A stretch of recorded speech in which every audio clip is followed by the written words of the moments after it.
ومن أحسن قولا ممن دعا إلى الله وعمل صالحا وقال إنني من المسلمين.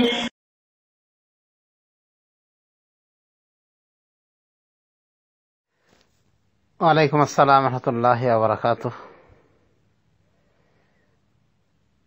আপনি জিজ্ঞাসা করেছেন যে শেখ, নখ যারা বড় রাখে তারা নামাজও পড়ে, তাদের সাথে আমাদের কিভাবে চলা উচিত জানাবেন প্লিজ। যারা নখ বড় রাখে, অর্থাৎ যে সমস্ত দিনী বোনরা নখ বড় করে রাখে, তাদের মনে রাখা উচিত যে নখ বড় করে রাখাটা এটা ইসলামিক কৃষ্টি কালচার নয়, বরং এগুলি বিধর্মীদের থেকে এসে, বিধর্মী নারীদের থেকে, বিজাতীয় নারীদের থেকে এসে। কাফের মুশরিকদের নারীরা বড় করে নখ রাখে, আর তাদের দেখা দেখি তথাকথিত প্রগতিশীল নারীরা এভাবে বড় করে নখ রাখা শুরু করেছে। তো বড় করে নখ রাখাটা বলা যেতে পারে এটা কাফের মহিলাদের সদস্যতা অবলম্বন। আর রাসূলুল্লাহ সাল্লাল্লাহু আলাইহি ওয়াসাল্লাম বলেছেন, মান তাশাব্বাহা বিকওমিন ফাহুয়া মিনহুম, যে যে বিজাতির অনুসরণ করবে, সদস্যতা অবলম্বন করবে, সে তাদেরই অন্তর্ভুক্ত বলে গণ্য হবে। মুসনাদ আহমদ, সুনান আবি দাউদ। তো রাসূলুল্লাহ সাল্লাল্লাহু আলাইহি ওয়াসাল্লামের এই সহিহ হাদিস থেকে জানা যায় যে কোনো বিজাতির সদস্যতা অবলম্বন মানে তার অন্তর্ভুক্ত হয়ে যাওয়া। অতএব এটা মারাত্মক পর্যায়ের হুমকি বলা যায়। তাই এ জাতীয় আচরণ একজন মুসলিম নারীর জন্য শোভা পায় না, অনুরূপভাবে কোনো মুসলিম নরের জন্য শোভা পায় না যে সে বড় করে নখ রাখবে। তো বড় করে নখ রাখার মাধ্যমে বিধর্মী কাফের মুশরিকদের সদস্যতা অবলম্বন করা হয়।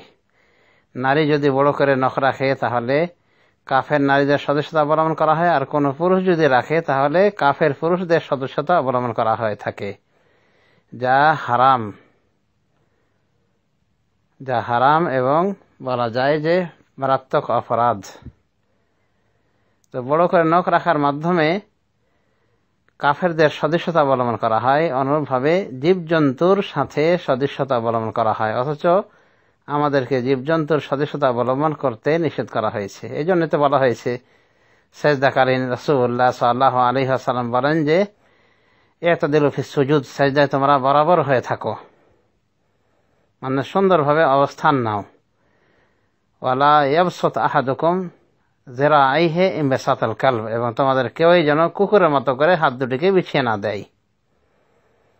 বুখারী মুসলিম শরীফ হাদিসে এভাবে রাসূলুল্লাহ সাল্লাল্লাহু আলাইহি ওয়াসাল্লাম বলেছেন, কুকুরের মতো করে হাত বিছাতে নিষেধ করেছেন। তো যে কোনো জীবজন্তুর সদস্যতা অবলম্বন ইসলামে নিষিদ্ধ, নিন্দনীয়, বিশেষ করে যেমন কুকুর, বানর ইত্যাদি এই সমস্ত চতুষ্পদ জীবজন্তু। তো বড় বড় নখ রাখার মাধ্যমে এই জাতীয় জন্তুর সদস্যতা অবলম্বন করা হয়। আমরা দেখেছি বাঘের কোনো নখ কাটা নেই, বান্দরের নখ কাটা নেই, শিবপাঞ্জের নখ কাটা নেই, যে কোনো হিংস্র প্রাণীর নখ কাটা নেই, নখ দিয়ে তারা শিকার করে। তাহলে বড় বড় নখ রাখার মাধ্যমে কি হয়?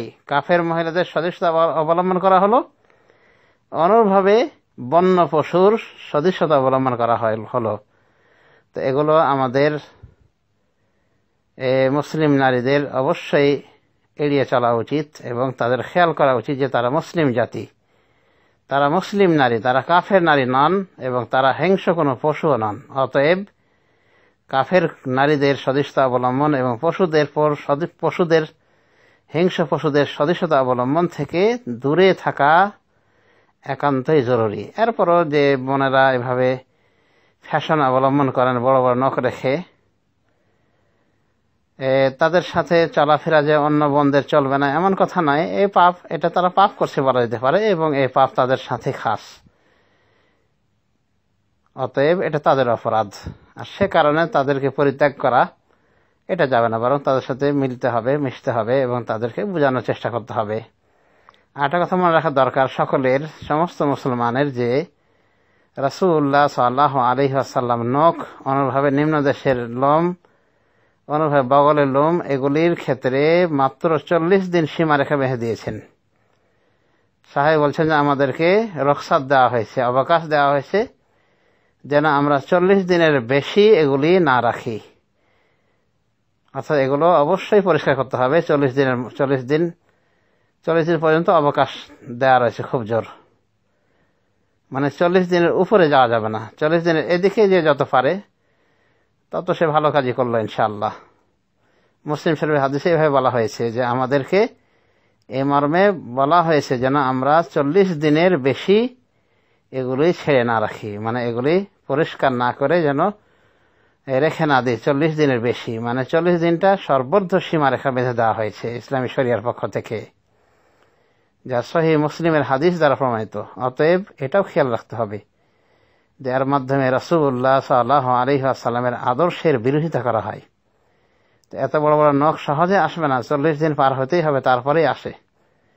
তো নখ খুব জোর বড় রাখা যেতে পারে 40 দিন পর্যন্ত, কারণ এতটুকু সময়সীমা বেঁধে দেওয়া রয়েছে। তারপরও পাক পরিষ্কারের প্রতি খেয়াল রাখতে হবে, কারণ নখ বড় হলে সেখানে ময়লা জমবে, এটাই স্বাভাবিক।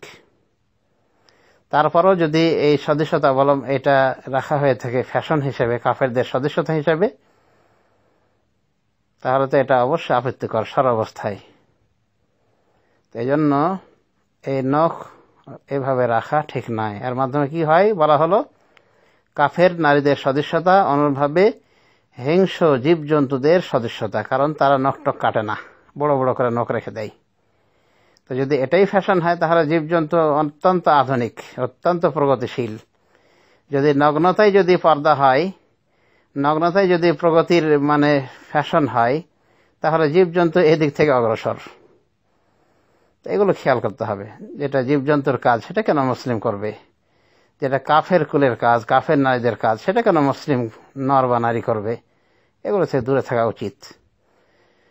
তাই আমি পরিশেষে বলবো যে বোনেরা এভাবে নখ বড় বড় করে রাখেন, বলবো বোন, আল্লাহ আপনাকে হেদায়েত দান করুন। এই আচরণ আপনার কাফেরদের আচরণ এবং হিংস্র পশুর আচরণ এবং রাসূলুল্লাহ সাল্লাল্লাহু আলাইহি ওয়াসাল্লামের বিরুদ্ধাচরণ। এই কথাগুলি মনে রেখেই আপনি আপনার নখ যত বড় রাখতে পারেন রাখেন। তবে হেদায়েত কামনা করছি আপনার জন্যে আল্লাহর নিকটে। আল্লাহ আপনাকে সঠিক পথে পরিচালিত করুন, আমিন। ওয়া সাল্লাল্লাহু আলা নাবিয়িনা মুহাম্মদ ওয়া আলা আলিহি ওয়া সাহবিহি আজমাইন। আসসালামু আলাইকুম।